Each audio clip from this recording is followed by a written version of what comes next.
Bien, bonjour à tout le monde.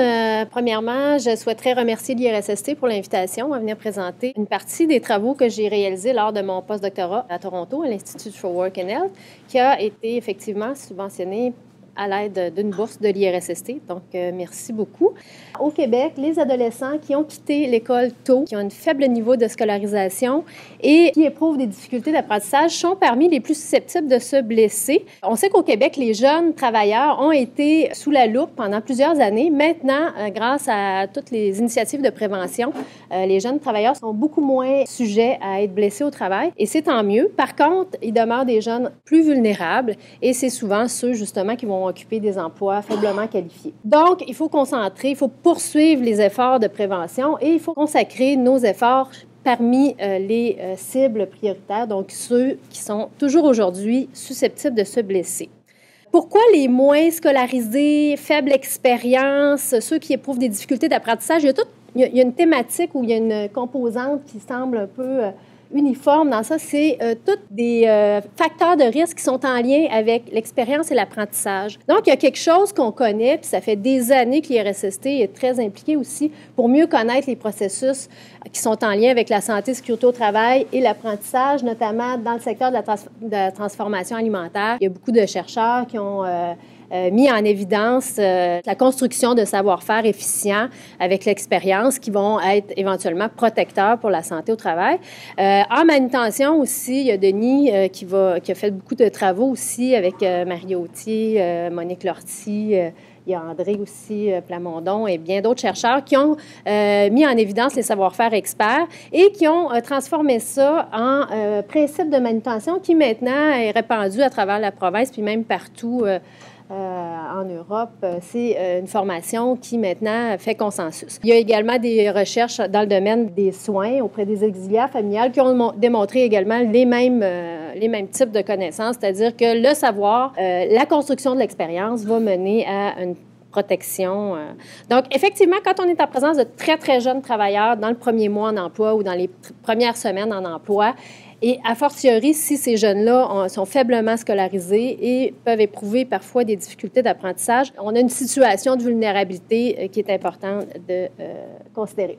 Dans le cadre de ces travaux-là, de cette activité de recherche, en fait, ce qui nous a préoccupés, c'est la réflexion autour de l'imprévu. Parce que quand survient un imprévu, c'est souvent là que l'inexpérience se manifeste, c'est-à-dire que, oups, c'est quelque chose qu'on n'a jamais vu, donc qu'est-ce qu'on fait? Comment on va réagir? C'est quoi les stratégies qu'on va mettre en œuvre? C'est sûr que quand on a beaucoup d'expérience, l'imprévu, on va avoir développé des stratégies.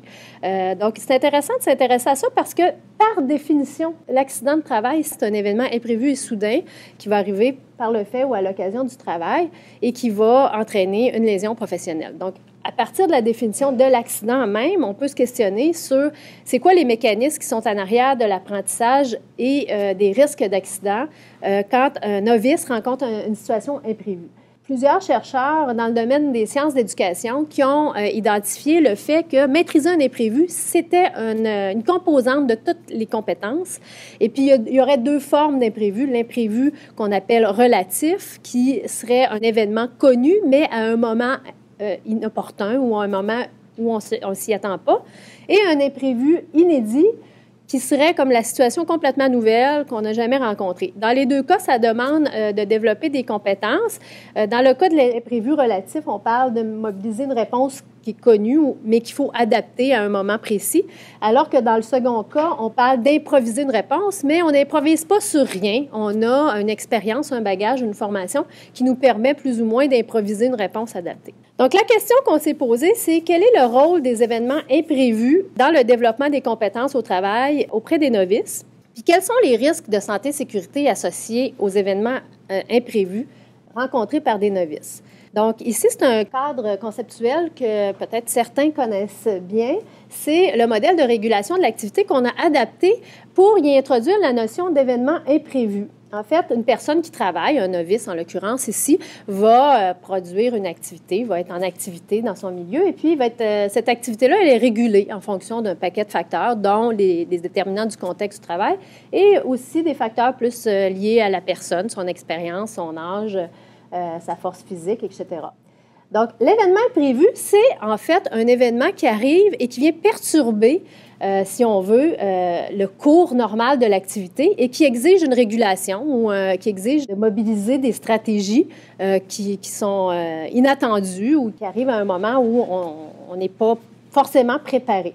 Donc, l'événement imprévu peut dépendre également de déterminants du cadre de travail, va se manifester dans l'activité par des stratégies de régulation. Donc, il y a plusieurs façons de réagir à un imprévu et va avoir pour conséquence soit des risques de blessures, soit des pertes de temps, mais pourrait aussi avoir comme conséquence de développer des compétences, parce que si on réussit à bien gérer l'imprévu, on pourrait à la fin ajouter à son baluchon de stratégie efficace une nouvelle stratégie qui va nous aider la prochaine fois qu'on va rencontrer cet imprévu.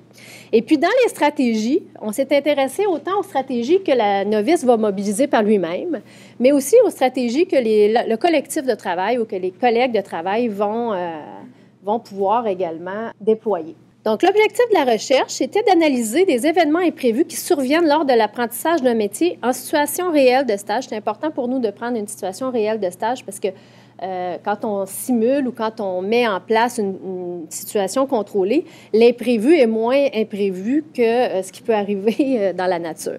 Les sous-objectifs étaient de catégoriser ces différents événements imprévus pour savoir un peu c'est quoi la nature des imprévus qui arrivent dans des métiers semi-spécialisés, d'identifier les éléments déclencheurs observables, donc les déterminants, si on se rapporte à notre modèle de régulation de l'activité, en lien avec l'événement, d'analyser les stratégies individuelles et collectives déployées lors de la survenue des événements imprévus et d'estimer, si on veut, les conséquences de l'événement en termes de risque de blessure. Donc, la méthodologie qu'on a employée pour réaliser cette recherche, c'est qu'on a, en fait, c'est une analyse secondaire de données qui sont tirées d'une étude qu'on a réalisée en 2010 qui visait à étudier les conditions d'accueil et d'intégration sécuritaire et compétente en emploi des élèves inscrits à la formation menant à l'exercice d'un métier semi-spécialisé. Pour ceux qui ne connaissent pas cette formation-là, c'est une formation qui fait partie du programme de l'École québécoise, comme le diplôme d'études secondaires, mais c'est une formation qui s'adresse à des jeunes qui sont en retard scolaire. Donc, c'est une formation qu'on offre à des jeunes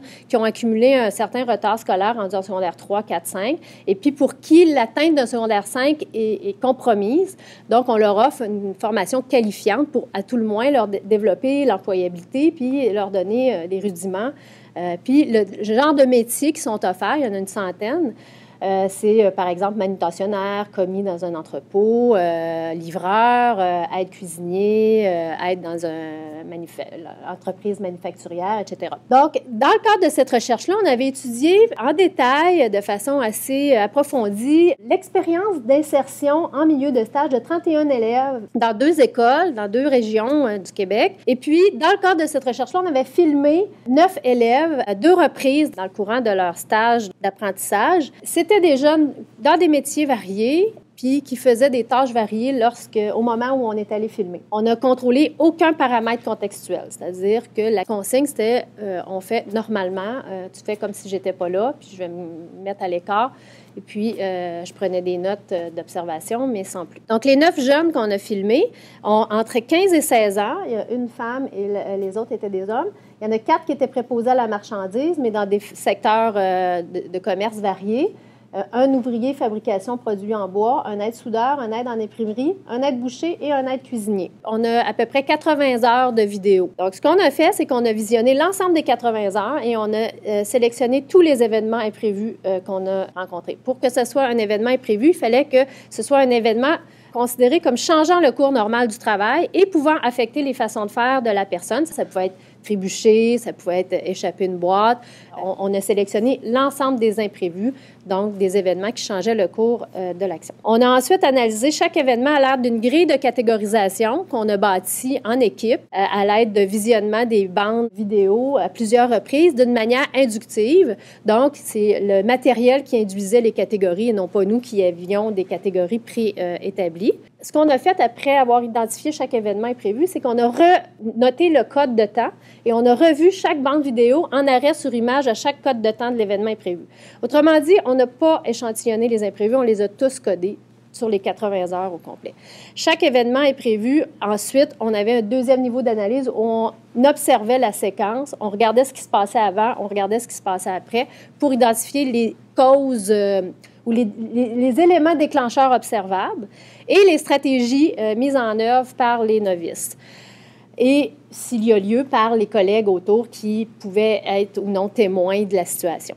Et suite à ça, on a déterminé, selon notre compétence d'ergonome, si on considérait qu'il y avait un risque de blessure. Ensuite, on a fait des calculs de fréquence et des régressions logistiques simples. Donc, les événements prévus qu'on a catégorisés sont les suivants. Échappée, chute d'objet, échec, erreur, rejet de la qualité d'un produit, par exemple. Arrêt pour recherche de produits ou de personnes. Souvent le cas dans le commerce de détail où est-ce qu'il y a beaucoup de produits à placer. Donc, à un moment donné, si on ne trouve pas l'emplacement, on cherche. Donc, on a calculé ça comme un événement imprévu. Difficulté de manutention, donc la charge instable, par exemple. Problème avec un équipement, soit parce que l'interface entre l'équipement et le produit est inadaptée ou soit parce que l'équipement est en soi désuet ou défectueux. Manipulation des équipements de protection individuelle, souvent le réajuster son chapeau, remettre ses gants, enlever ses gants, ajuster son tablier. Collision avec une structure. Charge instable ou trébucher tombé. Parmi les déclencheurs observables, on a 9 catégories, soit le matériel ou le produit qui nous semblait inhabituel ou difficile à manipuler, l'aménagement physique de l'espace de travail, l'action ou la technique de travail du novice, l'équipement ou la machine utilisée, les équipements de protection individuelle inadaptés ou de mauvaise conception, les zones de travail encombrées, donc là, on faisait plutôt référence à l'encombrement au sol par opposition à l'aménagement physique, là, qui était plus le plan de travail, être interrompu, être pressé ou impossible de déterminer la cause, parce qu'effectivement, parfois, ça pouvait être difficile à interpréter, ou autre cause. Parmi les stratégies, on a 9 types de stratégies, mais ici, on a un deuxième niveau de catégorisation, c'est qu'on a catégorisé s'il s'agissait d'une stratégie individuelle ou collective, c'est-à-dire collective, c'est qui impliquait un membre des collègues de travail, du collectif de travail. Et puis parmi les collectifs, il y en a qui étaient initiés par l'apprenti, mais d'autres stratégies collectives qui étaient plutôt initiées par le père aidant qui était dans l'environnement immédiat, qui, en voyant la situation, prenait l'initiative d'aider le jeune, soit en lui donnant une formation, soit en lui donnant de l'aide pour résoudre le problème, ou en donnant un feedback positif ou négatif. Donc, au niveau des conséquences pour la santé-sécurité, on a catégorisé, aucun risque ou soit TMS accidentel ou autre risque d'accident. Dans TMS accidentel, on n'a pas pu mettre l'ensemble de tous les facteurs de risque parce qu'il fallait que ça soit observable et évident. Donc, on a seulement codé une posture à risque, mais on parle de très à risque, là, à la limite des amplitudes articulaires, ou une force excessive visible à l'écran, soit par un faciès ou par une hésitation. Et autre type d'accident, quand il y avait risque de chute en hauteur, risque de chute de plein pied, chute d'objet, coincement, écrasement, coupure, brûlure. Donc, les résultats, on avait sur les 80 heures de vidéo recensé 554 événements imprévus. Ce qu'on a observé, c'est que dans le quart des cas, c'était échappée, chute d'objet. C'est normal parce qu'on a quand même 4 de nos stagiaires observés qui étaient préposés à la marchandise. Donc, c'est beaucoup des métiers manutentionnaires, les métiers semi-spécialisés. Échec de l'action, erreur, rejet, qualité, qui illustre un peu là, le fait que c'est des novices et puis qui sont en apprentissage. Donc, aussi compte pour beaucoup. Et puis, arrêt pour recherche d'un produit ou d'une personne, problème avec équipement et finalement, difficulté de manutention qui compte seulement pour quand même 13 %. On va voir un peu plus loin ce que ces difficultés-là occasionnent par ailleurs. Les déclencheurs observables, on a matériel produit dans 44 %. Et effectivement, c'est des métiers très manutentionnaires. Donc, quand la boîte est instable, les poignées déchirent, quand le produit est glissant, puis qu'après ça, il y avait une chute d'objet, bien, on codait que le déclencheur observable était relié au produit. Vous pouvez noter qu'il y a plus de causes ou de déclencheurs observables qu'il y a d'événements parce que parfois, on ne pouvait pas discriminer entre 2 causes, donc on a mis 2 causes. On essayait de déterminer une cause quand une cause nous apparaissait plus déterminante, mais quand c'était difficile, souvent, c'est arrivé, par exemple, quand la technique avec une matière ou un produit était trop relié pour qu'on puisse discriminer. Oui, un produit peut être glissant ou difficile, mais si le jeune, c'est la première fois qu'il coupe ou qu'il dépece ce produit-là, bien, c'est difficile de dire lequel est plus déterminant. Donc, dans les stratégies, ce qu'on observe, c'est que les novices sont beaucoup timides et ils ne vont pas nécessairement aller vers les autres. Ils vont beaucoup faire des opérations par eux-mêmes. Donc, une opération additionnelle, ils ne vont pas vouloir déranger vont pas vouloir aller poser de questions. Donc, la majorité des stratégies, suite à un événement imprévu, c'est des stratégies individuelles dans 80 des cas. Seulement 20 des situations imprévues, il y a eu une stratégie collective observée parmi les stratégies. Ici, il y a eu 604 stratégies parce que parfois, il y avait plusieurs stratégies d'essayer avant de retrouver le cours de l'action normale. Dans le cas de recevoir de l'aide, recevoir une formation, recevoir un commentaire, c'est sûr que ça demande qu'il y ait un collègue à proximité. Mais dans plusieurs de ces situations-là, les jeunes étaient seuls, laissés à eux-mêmes. Pour certains jeunes, parfois, plus que la moitié de leur temps de travail étaient complètement seuls dans la pièce. Donc, au niveau des risques d'accident, ce qui est la bonne nouvelle, c'est qu'il y a quand même 80 des événements imprévus où c'est un événement qui n'a pas généré de risque d'accident substantiel. Donc, mais il y a quand même que 20 des événements imprévus où on a détecté un risque. Ce qui nous a interpellés dans ce résultat-là, c'est est-ce qu'il y a des événements imprévus qui sont plus sujets à mener à des risques d'accident que d'autres? C'est pour ça que là, on a fait des régressions logistiques pour savoir quel est le risque que l'événement imprévu génère un risque d'accident, finalement. Et donc, ce qu'on a fait, c'est qu'on a, pour chaque catégorie d'observables, on a déterminé une catégorie de référence. Donc, pour l'événement, la catégorie de référence, c'était échappée, chute d'objet. Et puis, si on regarde par rapport à cet événement-là, quand on rencontre une difficulté de manutention, même si les difficultés de manutention comptent seulement pour 13 des événements imprévus, on a 43 fois plus de chances qu'il y ait un risque d'accident. Puis un problème avec l'équipement, c'est 29,2 plus de chances. Et c'est les deux seuls événements où il y a vraiment une différence significative par rapport à la catégorie de référence. Par rapport aux déclencheurs observables, il y a seulement la difficulté liée à l'utilisation d'un équipement qui a généré une augmentation du risque significatif par rapport à la catégorie de référence qui était la technique de travail. Souvent, on pense que la technique de travail, c'est pour ça que les jeunes se blessent parce qu'ils ne connaissent pas bien les techniques, mais en fait, oui, les techniques de travail peuvent être en cause, mais quand on regarde aussi toutes les conditions qui sont offertes, comme les équipements, souvent on donne l'équipement le moins bien entretenu aux jeunes. Et puis finalement, quand la stratégie est uniquement individuelle, on a 5 fois plus de chances de se blesser et c'est un résultat significatif aussi. Donc, effectivement, les stratégies collectives, encore une fois, je ne suis pas la seule à avoir déterminé ça, semblent être protectrices pour la santé. Donc, en gros, le message que je voulais livrer aujourd'hui, c'est qu'il y a une grande diversité d'événements imprévus, de réponses possibles. Tous les événements imprévus ne vont pas mener tous à des risques de santé et sécurité au travail. Puis, c'est bien important de retenir que les événements liés à des tâches de manutention sont critiques, ou en tout cas sont à regarder avec plus d'attention. Il ne faut pas sous-estimer non plus les processus liés à l'apprentissage moteur en lien avec la manipulation des équipements. Comme ici, on a vu le couteau, un produit qui est peut-être un peu glissant. Et puis, le collectif de travail peut être protecteur comme ressource à l'apprentissage. Les limites de cette étude-là, c'est que c'est des analyses secondaires de données. Donc, c'est un protocole qui a été établi après la collecte des données. On n'a donc pas pu contrôler les journées ou les tâches. Et les données, c'est uniquement observable, alors qu'on sait très bien que les stratégies, c'est mental. Donc, on n'a pas eu accès à tout ce qui s'est passé dans la tête de ces novices-là au moment où ils ont choisi une stratégie en particulier. Bien qu'on avait déjà fait des autoconfrontations dans l'étude 1, on n'a pas pu retourner en autoconfrontation avec les résultats des analyses des imprévus, ce qui aurait pu permettre d'enrichir. Faible nombre de sujets, on avait seulement 9, mais on avait beaucoup quand même d'événements imprévus. Puis le fait qu'il y avait une grande diversité de secteurs, éventuellement, ce serait peut-être intéressant de cibler sur des secteurs peut-être plus liés à la manutention. Message à retenir pour la prévention et la formation, bien, fournir aux novices des occasions d'apprentissage qui vont permettre de graduer le niveau d'activité, enrichir la formation en milieu de travail en reproduisant des situations imprévues ou soudaines, mais crédibles, en environnement plus contrôlé, donc en présence de collègues, par exemple, puis intégrer la gestion des imprévus dans la formation aux principes de manutention, par exemple. Si les jeunes commencent à être plus familiers avec les principes, on peut intégrer des événements où on va perturber la situation pour permettre de voir si le principe va être mis en œuvre. Finalement, considérer la dimension motrice de l'apprentissage, prévoir des mécanismes pour encourager la transmission des modes opératoires efficients, porter une attention particulière aux ressources humaines en milieu de travail. Puis, le dernier point que je veux souligner, c'est pas présumer du gros bon sens. Les travailleurs parrains puis la formation sur le tas, c'est souvent ça qu'on entend en entretien quand on les interroge. Ah, ben c'est gros bon sens. Le diable, là, c'est le gros bon sens. Voyons, tout le monde sait comment charger un diable.